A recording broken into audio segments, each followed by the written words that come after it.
Excellence, M. Mohamed Al-Kamzi, président de l'autorité de régulation des télécommunications des Émirats arabes unis, Excellences, Mesdames et Messieurs les ministres, Excellences, Mesdames et Messieurs les ambassadeurs et représentants du corps diplomatique, Mesdames et Messieurs les chefs de délégation représentant les États membres et les membres du secteur du développement, Dr Amadoun Touré, secrétaire général de l'UIT, M. Oulin Zhao, secrétaire général adjoint de l'UIT, M. Malcolm Johnson, directeur du TSB, et M. François Rancy, directeur du BR, distingués délégués, Mesdames et Messieurs, bonjour à vous tous et que la paix soit avec vous. Que la paix soit avec vous. Je voudrais joindre ma voix à celle du Dr Amadoun Touré pour vous souhaiter tous la bienvenue à la 6e conférence mondiale de développement des télécommunications et remercier les autorités des Émirats arabes unis pour leur hospitalité légendaire, pour leur accueil chaleureux et pour les excellentes conditions de travail mises à notre disposition.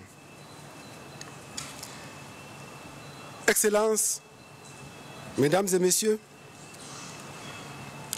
depuis la dernière conférence de développement, mondiale de développement, tenue à Hyderabad en 2010, nous avons assisté à une croissance et une expansion rapide des réseaux et des services de télécommunications et TIC. Je suis certain que nous sommes tous d'accord ici pour dire que notre secteur est un des plus solides, des plus innovateurs et des plus innovants, et qu'il est parmi les secteurs économiques qui ont enregistré la plus forte croissance au cours de la dernière décennie. Je voudrais féliciter chacun de vous, nos membres, qui avaient su mettre en place des cadres politiques, juridiques et réglementaires adaptés qui ont su attirer beaucoup d'investissements du secteur privé dans le secteur des TIC. Cette dernière décennie a été marquée par de très profonds changements. Nous avons connu la crise financière mondiale qui a secoué nos assurances et nos repères. Heureusement, nous percevons des signes tangibles de reprise économique. Les médias sociaux ont véritablement explosé ces dernières années. Les TIC ont accéléré et élargi notre accès à l'information et amélioré notre capacité à créer et partager l'information. Les TIC ont contribué à améliorer la fourniture des services par le gouvernement et le secteur privé et contribuent aussi à rendre les services plus efficaces, plus efficients, plus accessibles et surtout de plus en plus financièrement abordables. Les TIC ont irrémédiablement changé nos vies. Être connecté est devenu une nécessité et l'utilisation des TIC est devenue un impératif, car dans un proche avenir, plus de 95% des emplois décents vont requérir des compétences en TIC. Distingués délégués, Mesdames et Messieurs, le plan d'action d'Hyderabad, adopté en 2010, nous a aidés à accomplir de très grandes réalisations. Grâce à votre détermination, votre passion, les partenariats que vous avez noués, nous avons aujourd'hui de multiples exemples de réussite à partager. Pendant les 4 années de la mise en œuvre du plan d'action d'Hyderabad, nous avons continué à rassembler les régulateurs du monde entier et à partager les meilleures pratiques pour accompagner la convergence qui s'étend dans le domaine des terminaux, dans le domaine des infrastructures, des services et des prestataires de services. Entre 2002 et 2011, nous avons dénombré en moyenne 394 catastrophes naturelles par an, soit plus d'une catastrophe naturelle par jour. Nous avons donc continué à fournir une assistance soutenue dans le domaine de la réduction des risques liés aux catastrophes naturelles et nous avons aussi envoyé des équipements de télécommunications dans les pays frappés par les catastrophes naturelles pour aider à l'organisation des opérations de secours et des opérations humanitaires. En 2011, nous avons lancé la campagne d'alphabétisation numérique des femmes, conjointement avec la fondation telecenter.org. Je suis heureux de vous annoncer que nous avons formé plus d'1 million de femmes qui étaient tout en bas de la pyramide de développement. Je dis bien tout en bas de la pyramide de développement parce que depuis lors, certaines ont quitté le bas de la pyramide grâce à la formation qu'elles ont reçue. Nous avons noué des partenariats essentiels, notamment avec l'Organisation mondiale de la santé et le secteur privé pour l'utilisation des TIC dans la santé et nous continuerons à faire de même avec d'autres agents des Nations Unies et le secteur privé pour ce qui concerne d'autres domaines économiques tels que l'éducation, l'agriculture, le commerce et autres. Nous avons continué à mettre à la disposition de nos membres des données statistiques fiables et à jour pour éclairer leurs décisions politiques, réglementaires et d'investissement. Nous avons pour la première fois mesuré la véritable ampleur de la fracture numérique entre les hommes et les femmes et nous avons pu estimer que 30% de la jeunesse mondiale peuvent être considérés comme des natifs du numérique.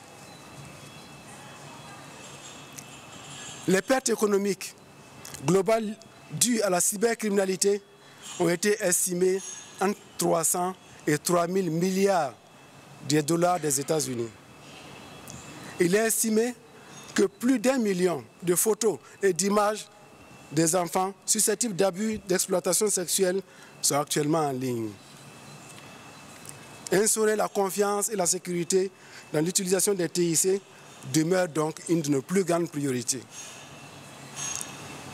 Sur ce front aussi, je suis heureux de vous annoncer que nous avons continué à jouer pleinement notre rôle de catalyseur à travers les initiatives et les programmes que nous mettons en œuvre pour améliorer la cybersécurité dans chaque pays et faciliter la coopération internationale.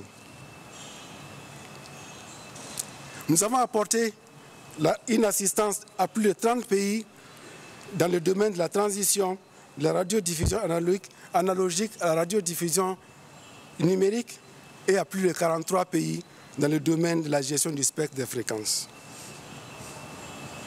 Entre 2008 et 2012, le prix du large bande fixe a diminué de 82%.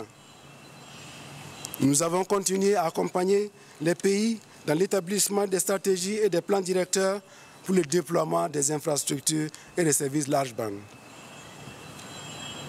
Depuis la dernière CMDT en 2010, nous avons formé plus de 20 000 personnes provenant de plus de 120 pays.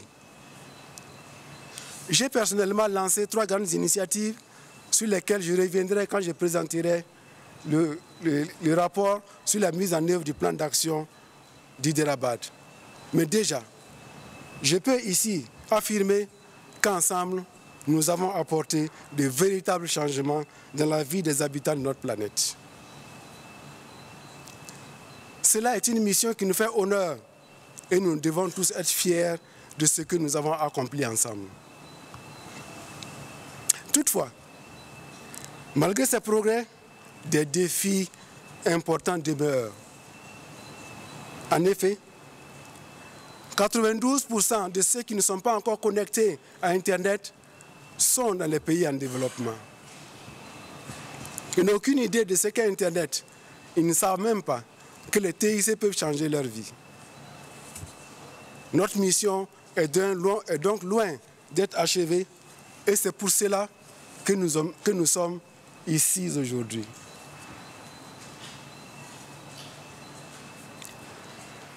Distinguished delegates, ladies and gentlemen, here we are today.